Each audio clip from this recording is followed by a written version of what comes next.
За манайхан галзуу кино сувагта тавтай морил ингээд хэдүүлээ удаан хүлээсэн. Бидний нэрлснээр хоёр сувдны домог буюу нийж 2 киноны тайлбараар ашгүй нэг уулзах өдөр ирдгийм байжээ. Та нар мөн чихнэхэж удаан хүлээлээд тийм ээ. Мөрөө аль болох хурдан голоод ярьж өгөх бодлын гүнд дараатай их л удаан явлаа. Алексей ашгүйний гадаад буруу энэ кино үзэхдээ камераар бичээд тэр нь өнөөдрийн энэ дугаарыг хийх үндэс боллоо шүү дээ. Энэ бичлэгийг хайж олох гэж бөөн юм боллоо. За тэгээд энэ галзуу хөөрхөн киноны тайлбарыг ондоотой хамтран хүргэж байна. Цаан чин ондоод арай л дэндүү хөөрхөн багц шинээр нэмэгдсэн байгаа шүү. Ондоо 1000 гигадата нэмэх нь орой 1000 кино үзэх эрх хамтдаа 20,000 төгрөгөө боддоо.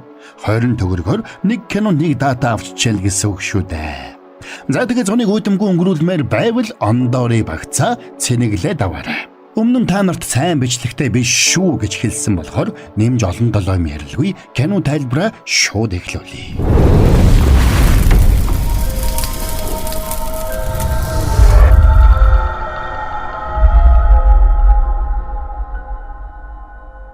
За нэгдүгээр ангийн төгсгөлд Нэжа Аубын 2 Тэнгэрийн хүчрхэг аянга цахилгаанд нэргүүлж аянгийн бөмбөлөгт залгиулсны эцэст эсэн мэнд гарч ирснээр тосгоныг бүхэлдэн сүрлээс аварсан билээ. Тосгон даяар амийг нь аварсан Нэжа Аубын 2 талархлан илэрхийлж тэд бүгд анх удаа Нэжаг хүлээн зөвшөөрсөн. Гэвч аянгийн бөмбөлгөөс гарч ирсэн Нэжа Аубын 2 махан бие алдаж зөвхөн сүнсэн биеэр гарч ирсэн байна. Гэтэл инхүү үлдэж хоцорсон сүнсэн бие нь махан биегүй бол 7 хоногийн дотор ор мөргүй устж алга болох байлаа. Тиймээс хайртай шаваа үүр далдгаас болгоомжилсан тай Тэнгэрийн линхуа савыг ашиглаад Нэжад шин бие уралж өгөхөр болно. Тэрний энэ зорилгод тосгоныхан ч бүгд нэгджээ. Учир нь тэд одоо Нэжаг аврагчаа гэж үзэж хайрлан хүндлэх болсон байлаа. Харамсалтай нь таягийн бүтээж өгсөн биеуд Нэжагийн сэтгэлд нээздэгвэ. Учир нь Нэжа өөрийнхөө биеийг яг хуучных шиг байлгахыг хүсэж байлаа. Тэгэд нилээд оролдсны эцэст тэд Нэжа Аубын 2-т шинэ биеийг бүтээж өгч чаддаг. Гэвч тэдгээр бие нь маш хэврэг байсан учраас тулаанд орох боломжгүй байлаа. Гэтэл энэ үеэр тосгонд илчирч хорон санаад шэн тосгоныг эзлэхээр ойртож ирж байгааг мэдэгдлээ. Ингээд Нэжагийн эцэг Жин тосгоны захирагчийн хувьд тосгоноо хамгаалах ёстой болно. Тэр эрэхэндээ Шэнээс айхгүй байдаг. Учир нь Шэн ганцаараа тосгоныг эзэлж чадахгүй гэдгийг тэр сайн мэдэж байлаа. Тэгсэн удалгүй байдал илүү ноцтой болохыг ойлгодог. Өнөөх Шэн усанд орох ертөнцийн үе олон чөтгөрүүдийг дагуулад ирсэн байж. Учир нь Аубины эцэг Логийн хаан хүүгээ өгсөн гэж бодоод бүх хүчээ тосгон руу илгээсэн нь тэр байж. Хэрэг бичтэснийг ойлгосон Жин цэргүүдээ яаравчлан жигсааж Шэн болон тэрний чөтгөрүүдтэй ширүүн тулаанд орцгоно. Тулааны үеэр Шэн тулааны талбарын цаахан талд нэгэн шидэд бамбай үүссэн болохыг мэдэж тийшээ нисэн очлоо. Гэвч таягийн үүсгэсэн хамгаалтын бамбайг Шэн нэвтэлж чаддаггүй. Ингээд арга барсан Шэн өөртөө туслуулахаар Логийн 3 хааныг дуудаж авчирдаг. Шэн болон тэрний луунуудын эсрэг удаан тэсэж чадахгүйгээ ойлгосон Тай Шэний цохилтыг өөр дээрээ авахд бэлдэж байх зур. Аубын сүүлчийн хүчээ шавхаж мөсөн халд үүсгээд Тай болон Нэжаг авардаг. Үүнийг харсан Аубины эцэг Логийн хаан хүүдээрээ яран очиж тэрвэрэн авахд Аубын өөрт нь өгсөн даалгаврыг биелүүлж чадаагүйдээ эцгээсээ уучлал гуйгаад өгөхөдхийн унлаа. Гэвч хүүгээ үүр далдах аюулд орсон Логийн хааны хувьд тэр даалгавар одоо ерөөсөө чухал биш болсон байлаа. Аубины хувьд өөрийн хэрээс хэтэрсэн хүчийг гаргасан учраас шинэ биеийн ч бас устж үгүй болох нь тодорхой болжээ. Удахгүй өгөх гэж байгаагаа ойлгосон Аубын тосгон руу дайрах дайралтаа нэн даруй зогсоохыг ятгаж өөрийнх нь өхөл Логийн ертөнц болон хүний ертөнцийн хооронд эвлэрлийг тогтоох бэлэг тэмдэг болоосоо гэж хүсэж байгаагаа хэлнэ. Гэвч Нэжа цорын ганц найзаагаа ингээд хүлхийг хүссэнгүй. Тиймээс Тай багштай хандаад найзыг нь ямар ч агаар хамаагүй аварч өгөхийг гуйлаа. Гэтэл Тайгийн хувьд цорын ганц арга зам үлдсэн нь Аубины сүнсийг Нэжагийн биед оруулах явдал байдаг. Нэжач энийг зөвшөөрч тэр хоёр хамтдаа нэг биеийг хуваалцах болжээ. Гэхдээ тэр хоёр үүр дөнгөж хамт байх боломжгүй байлаа. Учир нь тэр хоёрт нэг бие хуваалцах ердөө 7 хоногийн хугацаа байдаг. Эний дараа Аубын бүрмөсөн үхэх байлаа. Тиймээс Тай Логийн хаанаас Тэнгэрийн линхуа цэцгийг дахин сэргээхийн тулд ариун усаа өгөхийг гуйна. Учир нь Тэнгэрийн линхва цэцэг үгүй бол Аубинд шинэ бие бүтээж өгөх ямарч боломжгүй байдаг. Гэвч Шэн тэдний ярианд хөндлөнгөөс оролцож, Бурхтын хэрэгэлдэг ариун усыг ингээд зүгээр өгөх нь хэтэрхий эрсдэлтэй учраас Нежа өхөшгүй мөнхийн шидийг олох сорилтыг даван туулах ёстой гэж хэлдэг. Хэрв Нежа энэ сорилтыг амжилттай давж чадвал ариун усыг ч бас шагнал болгон өгөх боломжтой гэж Шэн тайлбарллаа. Гэхдээ энэ сорилтыг давах үедээ Нежагийн ухамсарыг Аубин эзэмдэх ёстой байна. Учир нь тэгэж байж тэд Нежагийн дотор байгаа чөтгөрийн хүчийг мэдэгдэлгүй нууж чадах байлаа. Хэдийгээр энэ нь Нежагийн хувьд маш аюултай боловч тосгоныг аварч тулгааныг зогсоохын тулд бас Аубины амийг аврахын тулд энийг зөвшөөрөхөөс өөр арга байсангүй. Ингээд тэд тохиролцоонд хүрсэн даруйд Нежа Тай хоёр Бурхтын уул руу яаран хөдөлцгөн. Явах замдаа Тай Аубиныг дасгалжуулж Нежагийн биеийг хэрхэн удирдахыг заах гэж оролдоно. Гэвч хоёр сүнс хоёулаа сэрүүн байгаа үед Аубин Нежагийн биеийг бүрэн удирдах чадахгүй байлаа. Тиймээс Тай Аубинд туслахын тулд Нежагийн сүнсийг унтуулах арга хэрэгэлдэг. За ингээд тэд хамтдаа ниссээр Бурхтын ууланд явж очлоо. Ингээд тэд тэргүүн шидтэнтэй уулзах үед гинэд унтаж байсан Нежа сэрээд бүхнийг нураах шахнаа. Нежагийн аура гинэд өөрчлөгдөхийг тэргүүн шидтэн анзаарсан ч сандарсан Тай худлаа ярьснаар энэ удаад Нежа баригдалгүй өнгөрдөг. Энэ үеэр Жин тосгоны гарах замыг хаасан байсан Шэн дээр очиод тосгоны отч нарыг тосгоноос саадгүй гарах боломжийг нээж өгөхийг хүслээ. Учир нь ширүүн тулгааны улмаас Жиний олон дайчид хүнд шархаджээ. Гэвч Шэн энийг нь зөвшөөрсөнгүй. Энэ үеэр Шэний цэргүүд нэгэн хүүг баривчилж Шэн дээр авчирлаа. Тэд тэр хүүг тагнуулгаж үзэж байдаг. Гэтэл тэр хүү Шэний төрсөн дүүн байж таарна. Тэр хүү ахыгаа олон жил хайсан байж. Шэний дүү ахыгаа олсондоо баярлж өмнө нь амлж байсныхаа дагуу ид шидэд сургаж өгөхийг шаардж эхэллээ.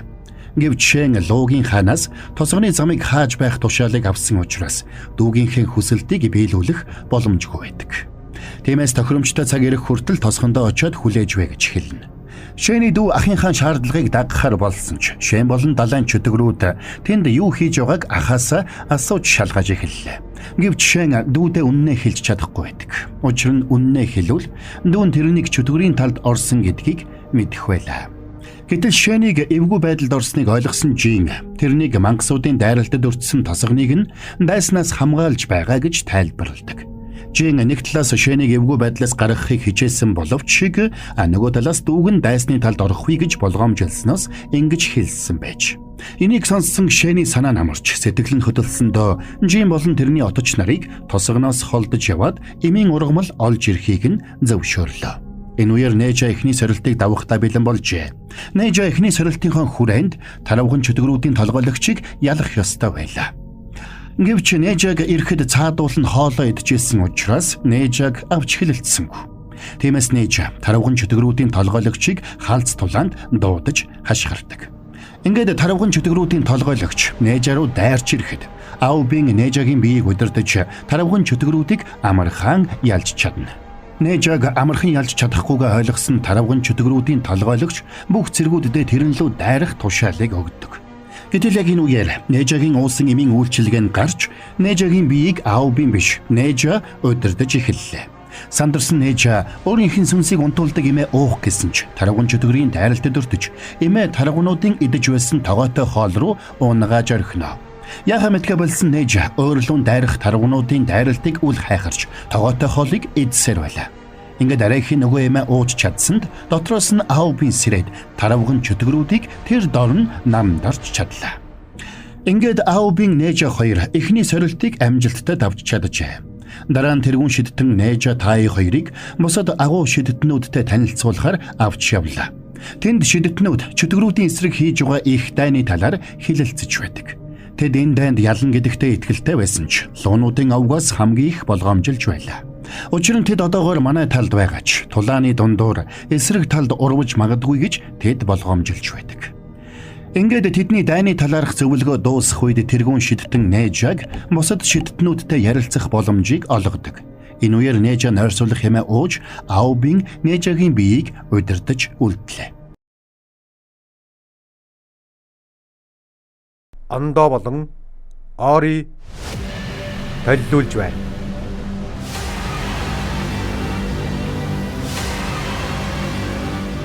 Ондори 5 дугаар сарын 26-наас бүх төхөөрөмжөөр. Хэсэг хугацааны дараа Нежаз сэрээд уулзалт дууссан болохыг бас Аубинийг үйлж байсан болохыг мэддэг. Учир нь Нежагийн гэр бүл хамаатнууд нь тэрэнд маш их санаа тавьж хайрладагт нь Аубин атаархсан байлаа. Энийг мэдсэн Нежа дотроо гэмшлээ. Учир нь Нежа өнөөдрийг хүртэл чөтгөрийн биежилт болон мэндэлсэндээ үргэлж хувь тавиландаа гомдож ирсэн байлаа. Үүнээс гадна энэ дэлхий дээр хинч намайг чин сэтгэлээсээ хайрладаггүй гэж боддог байж. Гэтэл өнгөрсөн хугацаанд өөртөө хамт байсан бүхэн өөрийг нь үргэлж чин сэтгэлээсээ хайрлж ирсэн болохыг Нежа тэгэхэд ухаардаг. Энийг ухаарсан Нежа цаашид юунд ч хувь тавилангаа буруутгахгүй. Харин ч хувь тавилангийнхаа эзэн нь болж хайртай дотны хүмүүсээ ямар ч үнээр хамаагүй хамгаалах болно гэж хатуу шийднэ. За ингээд Нежа дараагийн сорилттой тулгардаг. Тэр бол үхшгүй мөнхийн шидийг олохыг зорж байгаа бүхнийг бэлтгэх зорилготой их мастер Шен байлаа. Их мастер Шенийг тулаанд ялж чадаагүй хинч дараагийн сорилтыг давах боломжгүй. Ингээд Нежа их мастер Шентэй ширүүн тулалдсан ч их мастер Шений өмнө хүчим хөздлөө. Их мастер Шен Нежаг чөтгөр шиг царайтай гэж гоочлсонд Ауби найзгаа өмөрч их мастер Шен лүү ширүүн тайрна. Тэгсэн ч Ауби Нежа хоёрын хинэн Шенийг ялж чадахгүй байлаа. Ингээд их мастер Шен тэдэн лүү үхлийн цохилдоо хийх гэж байтал тэргүүн шидэтний дайчид хөндлөнгөөс оролцож их мастер Шенийг баривчилж авна. Учир нь тэргүүн шидэтэн болон тэрний дайчид их мастер Шенийг Аубинийг алахыг завдсан хэрэгт буруутгажээ. Ингээд их мастер Шен болон тэрний шавнарыг баривчилж аваад байтал ой дотроос Шений дүү тэдэн лүү дайран орж ирлээ. Учир нь их мастер Шен тэрний эцэг нь байж. Эцгийгээ баривчлагдаж хүнд байдалд орсныг харсан хүн Аубин лүү дайран орсон ч тэргүүн шидэтний хамгаалагчдын дайралтад өртлөө. Баг хүүгээ амиа алдах эрсдэлд орсныг ойлгосон их мастер Шен урдуур нь орж үхлийн шарах авдаг. Тэгээд тэр баг хүүдээ ах руугаа зогтох боломжийг олгоно. Ингээд тэндээс зогтсон хүү ах Шен дээрээ ирж болсон бүхнийг хэлэхэд Шен дэлбэртлээ ууралдаг. Үүнтэй зэрэгцээд элчнэр ирж Нежа таи хоёрт Нежагийн төрлөх тосхон бүхэлдээ сүрсэн болохыг дуулгана. Энийг сонссон Нежа таи хоёр шууд тосхон луугаа буцлаа. Тэргүүн шидэтэн Нежад луунууд тосгоныг нь сүрүүлсэн гэж хэлсэн учраас Нежа маш их уурлаж өшөөгөө авахар шийднэ. Тэрний дотроос Аубин тэрнийг тайвшруулах гэж оролдсон ч талаар болж Нежа шууд л луунуудын ертөнц рүү явдаг. Нежаг очих үед тэрний өмнө чулуун мангас замыг нь хааж тэр хоёрын дунд ширүүн тулаан өрнөлөө. Ингээд Нежа хүчрхэг чулуун мангасыг ялж чадна. Гэтэл тэр нь Нежагийн давах ёстой 3 дахь сорилт байж. Ингээд 3 сорилтыг амжилттай давж чадсанд тэргүүн шидэтэн Нежад үхшгүй мөнхийн шидэг өгч бас тэнгэрийн ариун усыг ч өглөө. Тэгээд тэд дайсан дурвсан луунуудтай тулалдахад нь тэдэнд туслахыг Нежахаас хүснэ. Нежа хүсэлтийг нь хүлээж авсан ч эхлээд ариун усыг таид өгөхөр боллоо. Ингээд таи ариун усаар тэнгэрийн линхуа цэцгийг сэргээж Аубинд махан биеийг бүтээж өгөх ажилдаа ордог. Энэ үеэр тэргүүн шидэтэн Нежагийн тосгоныг устгасан ялыг асуухаар луунуудын ертөнцөд очжээ. Тэгээд луунуудыг бүгдийг нь тусгай хөмөрсөн тогоонд хорхоор болсон байлаа. Гэвч луунуудын хаан үүнд ихэд гайхдаг. Учир нь тэр Нежагийн тосгоныг устгах тушаалыг луунуудаа өгөөгүй байлаа. Гэтэл луунуудын бусад 3 хаан Шений тушаалаар энийг хийсэн байж. Луугийн хаан луунуудаа хамгаалахын тулд тэргүүн шидэтний хамгаалагчдтай ширүүн тулалдан анман үзэлцэж байсан ч яг энэ үеэр уур хилэндээ автсан Нежа дайрж ирээд зогсоо зайгүй ширүүн дайралтуудыг араас нь хийсээр эцэст нь луугийн хааныг хөмөрсөн тогоонд хорж чадна. Нежагийн ур чадварыг харж гайхан биширсэн тэргүүн шидэтэн Нежаг баруун гарын тулаанчаа болгон өргөмжилж чөтгөрүүдийг ялах үйлсэд Нежаг хүчин зүтгүүлэхээр боллоо. Хэдий тиймч Нежа дотроо гонигтай байлаа. Учир нь тэр эцэг ихээ үүр далдсан гэж бодож байдаг. Гэвч яг энэ үеэр Нежагийн эцэг их Нежадаар ирж тосгоныхоо сүрлийн талаар жинхэнэ үннийг тэрэнд хэлдэг. Гэтэл тэдний тосгоныг сүрүүлсэн хүн нь Шен биш, харин тэргүүн шидэтэн өөрөө байж. Тэр луугийн 3 хаантай нийлж үүнийг хийсэн байлаа. Хэрв луугийн 3 хааныг талдаа оруулбал тэрээр Нежагийн дотор агуулгадж байгаа шидэт совдуудыг гартаа оруулж хорвогийн хамгийн агуу шидтэн болох байжээ. Үүнд ууралж хэлгэнсэн Шен Нежагийн эцэг их хоёрыг зугтаалгаад тэдэнд хугацаа хожиж өгөхийн тулд өөрөө луунуудтай тулалдаж хоцорсон байлаа. Энийг сонссон Нежа Аубин болон луугийн хаанаас уучлал гуйгаад авраг тогоонд хоригдсон луунуудыг авахар тэргүүн шидэтэн лүү дайран орно. Гэвч тэргүүн шидэтний хамгаалагчид дэндүү хүчтэй учраас Нежа Аубын хоёр тэднийг яаж чаддаггүй. Үүн дээр нэмээд тэргүүн шидэтэн Луугийн 3 хааныг Нежа Аубын хоёр руу давталуулсан учраас Нежа хүч тэнцвэргүй тулаанд орох болжээ. Тэднийг хүчээр дийлэх боломжгүйг ойлгосон Нежа тэдгээр луунуудын дүрийг өөрчлөх шившлэг хийсэнд тэд бие биенээ танихгүй өөр хоорондоо тулалдаж эхэлдэг. Энэ хооронд Нежа Аубын хоёр тэргүүн шидэтэн лөө хүч хавсран тайрсан ч тэдний дайралт тэргүүн шидэтэнд нөлөөлсөнгүй. Харин ч тэргүүн шидэтэн өөрийн шидэт зүгээ ашиглаад Нежа Аубын хоёрыг хөдөлгөөнгүй болгож Ауби Нежа болон Нежагийн эцэг эхийгч бас луунуудыг хорьсон шидэт хөмөрсөн тогоон дотор түгжиж орхидог. Түүгээр зогсохгүй тэр шидэт хөмөрсөн тогоог улайстал нь халааж Ауби Нежа хоёрын дотрууга ихэр сувдыг аажмаар салгаж эхэлдэг. Тогоон дотор хоригдсон Аубин Луугийн хаан эцэгтэйгээ уулзаж энэ бүхэн тэргүүн шидэтний хийсэн хэрэг байсныг илчлэн хэллээ. Хүүгээ амьд байгааг харж баярлсан Луугийн хаан тогоонд хоригдсон бүх Луугийн дайжтай цуглуулж Нежа Аубын хоёрыг тэргүүн шидэтний ялгатан туслахын тулд бүгд амиа золиослж бүх амиа нэгтгэж шидэт ханд болгоод Нежа Аубын хоёрт өгөхийг тушаалаа. Нежагийн эцэг их хоёр ч бас Нежагийн төлөө амиа зориулахаар шийджээ. Байдал буруугаар эргэж байгааг ойлгосон тэргүүн шидэтэн Нежад эцэг эхийнхээ амийг аврахын тулд өөрийнхөө амийг золиослох саналыг тавьдаг.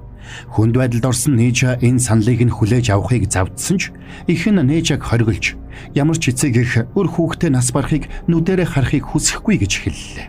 Ингээд ээж нь Нежагийн биеийг бүхэлдэн сүлбсэн тэргүүн шидэтний шидэт зүүнүүдийн хатгалтыг үл тоож хүүгээ сүүлчийн удаа тэврээд амьсгал хураадаг. Ихэнх нь энэ золиос Нежагийн дотор нуугдаж байсан хүчийг бүрэн чөлөөлж биеийг сүлбсэн байсан шидэт зүүнүүдийн хүлээснээс бүрэн чөлөөлөгдлөө. Тэгээд Нежа Аубинийг ч бас шидэт зүүнүүдээс чөлөөлж хамтдаа тэргүүн шидэтнийг дарахаар сэтгэл шулуудна. Ингээд Луугийн дайчдын тусламжтайгаар тэд хөмөрсөн тогоон доороос гарч тэргүүн шидэтэн болон тэрний дайжид руу дайран орцгооно.